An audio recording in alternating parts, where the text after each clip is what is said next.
കേട്ടിട്ടുണ്ടെങ്കിൽ നിങ്ങൾക്ക് പടം എന്താണെന്ന് മനസ്സിലാവും. അതാണ് പടം. അതൊന്നും ആയിരുന്നില്ല. അതൊക്കെ വെറും എന്താ നമ്മൾ പറയില്ല, ഈ ട്രെയിലർ എന്ന് പറയണ പോലെയാണ്. ഏടാ മോനെ. അപ്പോൾ ആവേശത്തെ പറ്റി പറയാനാണ് ആൻഡപ്പൻ ടോക്കീസിലൂടെ ഈ ആൻഡപ്പൻ വന്നിരിക്കുന്നത്. എന്താണ് ഈ കറുപ്പ് മാല വാച്ച് എന്നൊക്കെ ചോദിച്ചു കഴിഞ്ഞാണ്ടല്ലോ, ആവേശം കണ്ടതിൻ്റെ ഒരു ആവേശം തന്നെയാണ്. അപ്പോൾ ഒരുപാട് കാര്യങ്ങൾ പറയാനായിട്ടുണ്ട്. ചാനലിലേക്ക് പുതുതായിട്ടാണ് വരുന്നതെന്നുണ്ടെങ്കിൽ ഒന്ന് സബ്സ്ക്രൈബ് ചെയ്തുകൊണ്ട് തന്നെ നമ്മുടെ ചാനൽ കാണുക എന്നുള്ളത് ഒരു റിക്വസ്റ്റാണ് കേട്ടോ. അപ്പോൾ പോയാലോ, വാടാ മോനെ.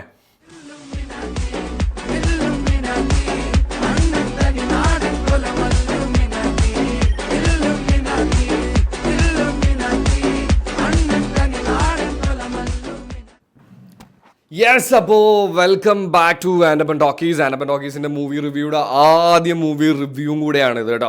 അപ്പോൾ എന്തായാലും ഒരുപാട് സന്തോഷമുണ്ട്. ആവേശത്തിൻ്റെ ഫസ്റ്റ് ഷോയ്ക്ക് തന്നെ പോകാൻ പറ്റി. പോയി കണ്ട് ഇറങ്ങി ഇപ്പോൾ ഈ കറുപ്പൊക്കെ ഇട്ടത് ഭയങ്കര ഫീൽ കിട്ടിയതുകൊണ്ടാണ്. കാര്യം എന്താണെന്ന് വെച്ച് കഴിഞ്ഞാൽ കുറച്ച് ദിവസം മുമ്പ് വരെ ഞാൻ സ്ഥിരം ഡെയിലി ഒരു മിനിമം 5-6 പ്രാവശ്യമെങ്കിലും ഇലുമിനാറ്റി സോങ് കേട്ടുകൊണ്ടിരിക്കുമായിരുന്നു. കാരണം എനിക്കത് ഭയങ്കര ഇഷ്ടമായി. അപ്പോൾ ഞാൻ ഇങ്ങനെ ഇടയ്ക്ക് കേൾക്കും. ഇപ്പോൾ എൻ്റെ റിംഗ് ടൂണാക്കി മാറ്റി അങ്ങനെയൊക്കെ വെച്ചിട്ടാണ് ഞാൻ പോയിക്കൊണ്ടിരിക്കുന്നത്. അപ്പോൾ എന്തായാലും എന്നെ സംബന്ധിച്ചിടത്തോളം മൂവി വാസ് ലൈക്ക് അടിപൊളി. എനിക്കറിയാം, മൂവിയുടെ ട്രെയിലറും ടീസറും ഒക്കെ കണ്ട് നമ്മൾ പോകുന്ന സമയത്ത്, അല്ലെങ്കിൽ അതിൻ്റെ കുറച്ച് വിഷ്വൽസ് കാര്യങ്ങളെല്ലാം കണ്ടു പോകുന്ന സമയത്ത് നമ്മൾ ഒരുപാട് മാസ് എക്സ്പെക്റ്റ് ചെയ്യും. പക്ഷേ എനിക്ക് പറയാനുള്ളത്, നമ്മുടെ രോമാഞ്ചൻ ടീമിൻ്റെ ഡയറക്ടർ റൈറ്ററായിട്ടുള്ള ജിത്തു മാധവൻ, ഈ മൂവിയുടെ ഡയറക്ടറും റൈറ്ററും, രോമാഞ്ചത്തിൻ്റെ പുള്ളി തന്നെയാണ് റൈറ്റർ എന്ന് എനിക്ക് അറിഞ്ഞുകൂടാ. പക്ഷെ എന്തായാലും പുള്ളിക്കാരൻ ആ രോമാഞ്ചത്തിൽ കാണിച്ചു വെച്ചിട്ടുണ്ടല്ലോ കുറേ ഫൺ എലമെൻറ്റ്സ്. അതായത് സീരിയസിൻ്റെ ഇടയിൽ കൂടെ ഫണ്ണ്, ആ ഒരു സാധനം ഉണ്ടല്ലോ, മിക്സ്. അതായത് ഫണ്ണാണ് പടം, അതിൻ്റെ ഇടയിൽ മാസ് കൊണ്ടുവന്നിട്ടുണ്ട്. അതാണ് സംഭവം. അപ്പോൾ ഒരു രംഗ എന്ന് പറയുന്ന ഒരു ഗുണ്ടയുടെ സ്റ്റോറിയാണ് ആക്ച്വലി. അതിൻ്റെ രംഗയുടെ ലൈഫിലേക്ക് വരുന്ന 3 പിള്ളേർ, വേണേൽ തിരിച്ചും പറയാം, 3 പിള്ളേരുടെ ലൈഫിലേക്ക് വന്നു കയറുന്ന രംഗൻ എന്നും വേണമെങ്കിൽ പറയാം. എന്തായാലും അതിനിടയിലുള്ള ഒരുപാട് ഫൺ മൊമെൻറ്റ്സ് ആണ് പടം പറഞ്ഞു പോകുന്നത്. എടുത്ത് പറയേണ്ടത് ആ 3 പിള്ളേരെയാണ് കേട്ടോ. കാര്യം എന്താണെന്ന് വെച്ച് കഴിഞ്ഞാൽ, മലയാള സിനിമയിൽ ആദ്യത്തെ സിനിമയാണ് അവരുടേതെന്നാണ് എൻ്റെ വിശ്വാസം.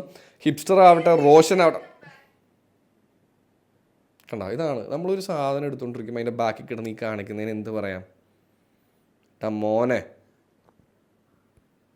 അപ്പോൾ ഞാൻ നേരത്തെ പറഞ്ഞ പോലെ തന്നെ റോഷൻ, മിഥുൻ ആൻഡ് ഹിപ്സ്റ്റർ അവർക്ക് വലിയ ഭാവിയുണ്ട്. ഫസ്റ്റ് മൂവിയാണെന്ന് കണ്ടാൽ പറയില്ല, അത്രയും പൊളിച്ചടിക്ക് അഭിനയിച്ചിട്ടുണ്ട് കേട്ടോ. ഒരു രക്ഷയില്ല. ഫണ്ണും സീരിയസും ടെൻഷനും ഒക്കെ അവർ നല്ല രീതിയിൽ ഹാൻഡിൽ ചെയ്തിട്ടുണ്ടെന്നുള്ളതാണ് എൻ്റെ വിശ്വാസം, എനിക്ക് തോന്നിയത്.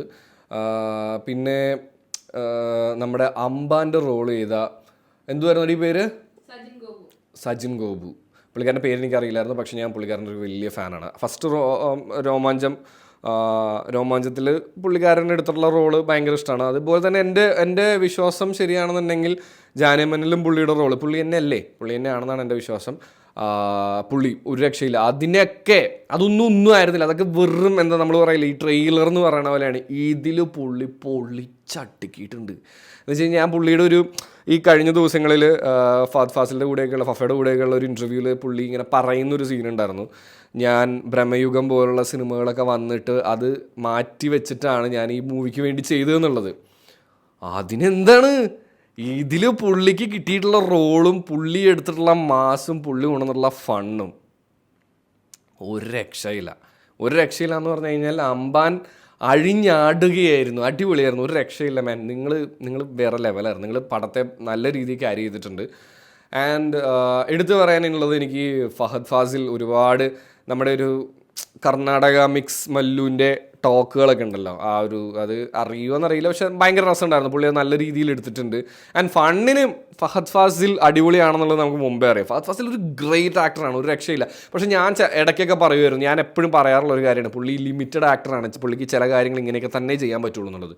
പക്ഷെ അത് എനിക്ക് മാറ്റി തന്നു ഈ പടത്തിലൂടെ. കാരണം പുള്ളി ഒരു രക്ഷയില്ലടേ. രംഗൻ ആരാണെന്നുള്ളത് ഞാൻ ഈ പറയണതൊന്നുമല്ല, നിങ്ങൾ പോയി കാണണം. ആൻഡ് ഞാൻ പറഞ്ഞില്ലേ, ഇലുമിനാറ്റി സോങ് നിങ്ങൾ കേട്ടിട്ടുണ്ടെങ്കിൽ നിങ്ങൾക്ക് പടം എന്താണെന്ന് മനസ്സിലാവും.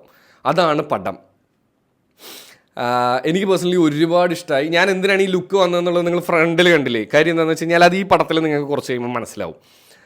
ഭയങ്കര രസമുണ്ട്. ഇതിൽ കുറേ എലമെൻറ്റ്സ് നമുക്ക് പറയാൻ പറ്റില്ല, പറഞ്ഞു കഴിഞ്ഞാൽ അതിൻ്റെ ഫണ്ണ് പോകും. അതുകൊണ്ട് ഞാൻ പറയാത്തത്. നിങ്ങൾ എന്തായാലും പോയി കാണുക. നിങ്ങൾക്ക് ഇഷ്ടപ്പെടുകയാണെന്നുണ്ടെങ്കിൽ, ഇഷ്ടപ്പെട്ടാലും ഇഷ്ടപ്പെട്ടില്ലെങ്കിലും നിങ്ങളുടെ അഭിപ്രായം എന്താണെന്ന് താഴെ ഒന്ന് കമൻറ്റ് ചെയ്യണം.